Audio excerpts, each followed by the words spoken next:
سوال: قبر پر قبرستان میں سورۃ الفاتحہ یا قرآن کریم کے کسی بھی حصے کی قرأت کرنے کا کیا حکم ہے؟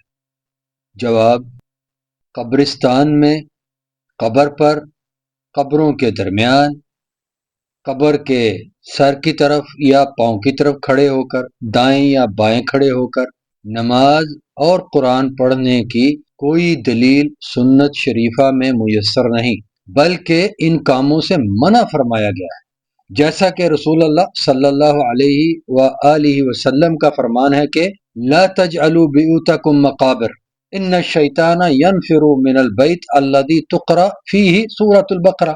اپنے گھروں کو قبرستان مت بناؤ کہ ان میں قرآن نہ پڑھا جائے، لہذا اپنے گھروں میں قرآن پڑھا کرو، بے شک شیطان اس گھر سے دور بھاگتا ہے جس گھر میں سورۃ بقرہ پڑھی جاتی ہے۔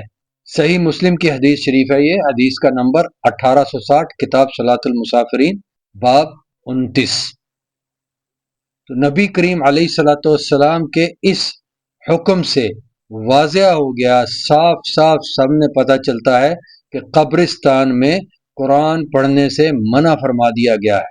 اور اب ہم دیکھتے ہیں کہ عجیب و غریب عادات اور رسمیں بنا لی ہیں لوگوں نے۔ تدفین کے بعد کوئی قبر کے سرانے کھڑا ہو جاتا ہے، کوئی اس کے پیروں کی طرف، کوئی دائیں کوئی بائیں، اور قرآن پڑھنا شروع کر دیتے ہیں، مختلف آیات یا صورتیں پڑھنا شروع کر دیتے ہیں، یا سورۃ فاتحہ پڑھنا شروع کر دیتے ہیں۔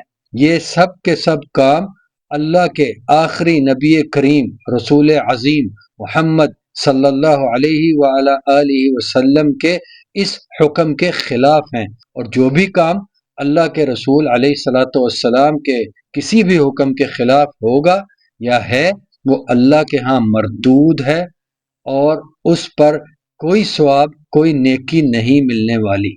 اللہ تعالی ہمیں ہر ضد، ہر تعصب، جماعتی، مذہبی، مسلکی، شخصیاتی، ہر قسم کے تعصب اور ضد سے بچا کر اللہ اور اس کے رسول علیہ الصلوۃ والسلام کے احکام پر، ان کی تعلیمات پر عمل کرنے کی توفیق عطا فرمائے۔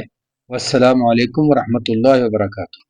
رسول اللہ محمد صلی اللہ علیہ وآلہ وسلم کا ارشاد ہے، من دل علی خیر فلہ مثل اجر فاعلہ، جس نے خیر کی طرف بلایا تو بلانے والے کو اس خیر پر عمل کرنے والے کے برابر ثواب ملتا ہے۔ یہ حدیث شریف صحیح مسلم میں ہے، حدیث کا نمبر ہے 1893، کتاب الامارہ، باب 38۔ اس چینل میں اللہ عز و جل اور اس کے آخری نبی کریم اور رسول عظیم محمد صلی اللہ علیہ وعلی آلہ وسلم اور ان کے صحابہ رضی اللہ عنہم اجمعین کی تعلیمات کے مطابق خیر کی دعوت نشر کی جاتی ہے۔ اسے توجہ، تحمل اور تدبر کے ساتھ سنیے اور سنائیے، اور چینل سبسکرائب کیجیے۔